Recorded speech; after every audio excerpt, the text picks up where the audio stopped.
friends, this is the Mrs. Wolfie from our Half Acre Homestead. Yeah, don't look at my hair. I need a haircut. Michigan Snow Pony did a little video on how to do your own sprouting fodder system. Now, when you only have a half acre and you have, you know, anywhere from 3 to 5 goats at any given time, hay can be an issue because you can't grow your own. But they eat hay and they eat oats. And Michigan Snow Pony did a small version of a sprouting fodder system. And I got really excited about the sprouting fodder system. Say that 10 times really fast. I got really excited about the sprouting fodder system previously because I thought, wow, if I could have one of those, I wouldn't worry about having, you know, if I run into a hay shortage or something, I could always just sprout oats or barley or wheat and give that to my goats.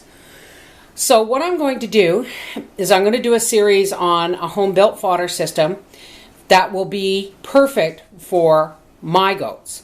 So what I've got here, because I'm not using it this year, is a little greenhouse that I bought and put together from Home Depot. Now, I've used this the last couple of years, and you don't even really need the plastic, but you might want to keep the moisture in. And this greenhouse was $36. And these tubs were $2.50 each.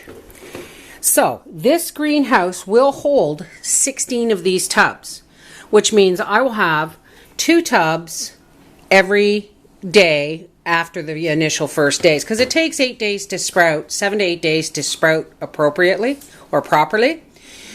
So this is just an example of what I'm doing. And I'm just going to put a shim of wood,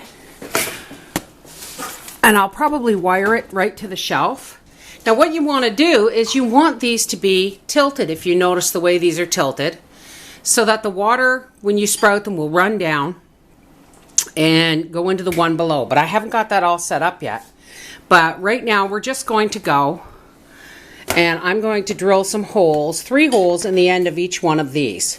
And if this works, I'm going to buy another greenhouse and another 16 of these tubs, and I will have built a fairly decent, cross my fingers, sprouting fodder system. I'll have built 2 of them. If this works, I'll build another one, and I'll have 2 of them for about $150 all told. When a 16 tray fodder system, because the trays would be the normal trays would be twice this size, but they still want over $400 for one. So I think this is going to work. All right, so let's go over to the table and drill some holes. Okay, let's work on the bin system. Now, some of these bins are shallow. Some of them are a little deeper. It doesn't really matter because I'm only going to put a certain amount in each one anyway. So as long as it's at least this deep for me, it's going to be fine.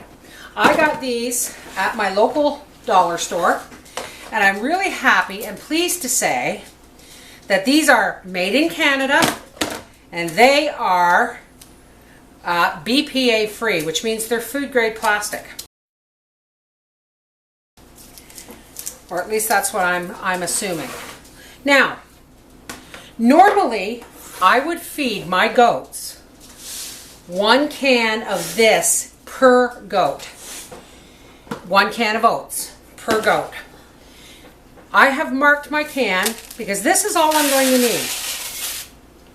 Is less than 1/3 of a can. So what I've done is, I don't know if you can see that, but I've put a little magic marker mark inside this tomato can, so that I can correctly put the right amount of grain in there. And what we're going to do in a minute is I'm going to fill this up with water, and I'm going to soak these overnight. Because once you have your system running, it will pretty much run itself, and you only have to do 2 to 4 or rotate 2 to 4 of these a day. So what we're doing now is we're putting a series of holes in one end of the plastic container. This is for drainage. You don't want your holes to be big enough, too big, because then your grain will fall through. You only want the water to go through. And I am using a coat hanger because a lot of times if you try and poke a hole through with a knife or something, you can actually split the plastic, and then I've, you know, spent $2.50 for nothing. So I'm going to go through all of these, and now I'm going to poke a series of 6 to 8 holes across one end. And I'm just using a candle and a coat hanger. Okay, now we're going to take a piece of 2x2, and these are the lengths I need to support my bins, which I have done all the melting of the holes in. So I've marked off my spots, and away we go.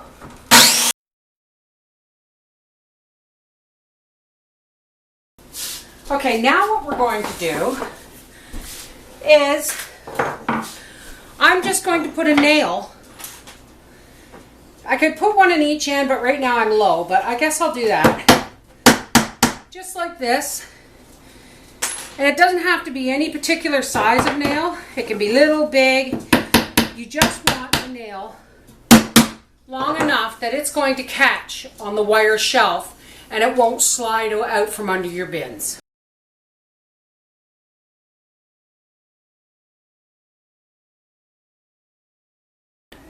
Now I need another set of 4 trays for the bottom, but for demonstration purposes, my lovely assistant, Mama Wolfie, is going to show you how this works. If you will pour it into that very first tray, Mom.